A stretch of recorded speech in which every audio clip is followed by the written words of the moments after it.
Seth now has said that these matchups are personal. You against Vincent and he against Reagan. Why did you guys take it so personal and there's a way to motivate yourself? You know, it's an easy way to motivate yourself when you take everything personal. But I mean, people had him first team and I had me third team, and I kind of took that personal. And Seth that him with third and sixth man, they had that guy first and sixth man, so we took that personal. And we feel like a lot of people sleep on UNC because there's so many good players. We might not put up the big numbers that other guys put, but we're on a better team with better players, playing better basketball. How important was to match their physicality? They're one of the more physical teams in the league. Right. I mean, from the beginning, I thought we didn't match their physicality, and they got out to like a 17-8 lead. I think it was 17-8, and 8-minute mark, coach pulled us in. He was chewing us out, and at the end of the day, we had to get up and guard our man one-on-one. I mean, we were guarding them actually pretty well, and they were taking us one-on-one. Carrington was taking us one-on-one, and Lowe was taking us one-on-one. And I feel like towards the middle of the first half and the second half, we took our matches more personal. So coach challenged you to be more physical? Yes, what were his words? I'm not sure exactly his words, but it was definitely a challenge. Harrison, what can you say about the job Jay Witt did off the bench defending Henson when you were out? Jay Witt gives us so much. He's 6'9", athletic. He can shoot, he can dribble, he can pass the ball a little bit. He's athletic as anybody in the country. He gives us something that we don't really have on the court. And having him, he's getting rebounds, he's blocking shots, he's knocking down threes, he's making good plays, he's tipping the ball around, and just hustle plays. Seems like he really savors these kind of physical games, doesn't he? Yeah. I think back to the Kentucky game earlier season too. I mean, that's really all of us. I mean, we don't want the pretty boy game where it's just swing three. We want it when it gets ugly, when it gets regular, when it gets physical. We love that type of game. What's it mean to be advancing to the ACC championship game from where you guys started to now? I mean, it means a lot. We were regular season champs, and now we want to be tournament champs and hopefully March Madness champs. But to us, it's just another step in the right direction. Tomorrow we're going to watch NC State versus Virginia. Do our scout and treat it like any other game. Was there anything tactically you guys were doing against Henson to hold it down? I mean, not really. It's more just being physical and kind of taking the matchup personal, one-on-one. And we did a lot of scouting. We usually do a good amount of scouting and we're really pretty prepared for any guy. And today, just Carrington was the guy who got hot.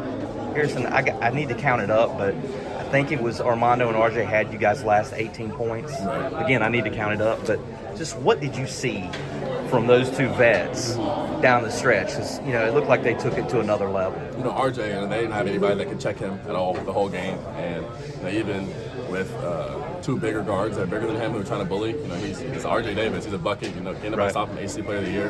And Armando, in the first half, he proved that their biggest couldn't guard him either. I mean, he got two fouls. Both of them had 2 fouls, I'm pretty sure, in the first half. Diaz had like 3, I think, early. Right, 3, and then, whenever you get in foul trouble as a big, it's hard to guard another big, especially a physical bruiser like Mondo. And, at the end of the game, we just kept feeding him the ball, and they couldn't stop him. You speak to pace, and I thought it was important early second half. You guys started to run, your defense started to key some transition. You guys look more comfortable in that role. Mm-hmm. That's our game. That's Carolina basketball, is to push the pace. When we slow it down, it's a little bit easier to guard anybody when they're playing half-court defense, especially nowadays whenever it's lose or go home and everybody's playing as hard as they can. Half-court defense is at an all-time high. So when we push the pace, we get into everybody's legs and see if they can run with us, and most people can't. And what's tomorrow mean to you and the team? What does it mean to just be there? I mean, it means the world for us, coming from where we were at the beginning of the season, where everyone was doubting us and no one thought we were going to be good or as good as we are, and we proved everybody wrong, and we got one more game to do that too. When I got over here, you're talking about not cutting down nets in your career. Can you take me through that again? Like you said, I've won championships, but I've never really had the actual physical thing of cutting gone down up the ladder and right. No, yeah. I've never done that. Cormac said he had neither. Yeah, I have. I've won a few. I won an AAU one and I won a state championship, but because of COVID or whatever, we didn't cut down the nets. Gotcha. You mentioned that over the summer, Armando was one of those first people to reach out to you. He's kind of like the GM of this recruit. Remember the first time that you met RJ and had a chance to actually spend time with him? He reached out to me at almost the same time Armando did. Armando kind of led it, but RJ definitely did reach out. And the first time I really met him was when I visited. What did we do? We went out to dinner. I was eating with RJ and Armando. It was just us three, and I was getting to know them and see their picture and kind of pick their brain and see what they wanted out of the year. Yeah. Did you get to play with them at all then, or did you have to wait till the summer? I'll wait till the summer To actually play back up with them? I did watch one of the workouts. It was pretty cool to see. Okay. Do you remember your first impressions when you saw him over the summer? I mean, did you think he was going to be this? I mean, yeah, that's a bad boy. I mean, in the summer, he was cooking everybody. When we had a game, a charity game or something against the former players, and he had like 20, and Cole Anthony was in that game. He was an NBA pro, so I mean, you see I saw that happen. I was like, yeah, he's gonna be tough. I was there for that one. No, yeah, Cole scored a lot of points that day. He did too, but so did RJ. Well, he got a lot of shots too, Cole did.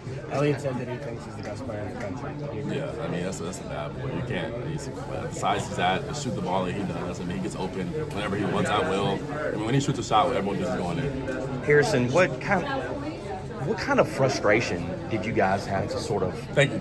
fight through? Like, and I saw you late in the first half. I mean, you and Armando was arguing a little bit on that rebound where you both got it. You know, you both had it, and it sort of trickled out of bounds. You know what I mean? Yeah. I mean, I understand those things happen, but like, what sort of frustration were you guys having to fight through? I mean, you guys were barking at each other. It's not. It's less frustration. I mean, it might come off as that, but you know, it's all love at the end of the day. You know, we both like to rebound. We both went for the ball, and it happened to go off for both of us. And you know, at the end of the day, we'd rather both of us go for it than none of us go for it. I was just talking to Seth. He said you might have given him a run for his money in terms of the team's best on-ball defender with your performance today. What do you think?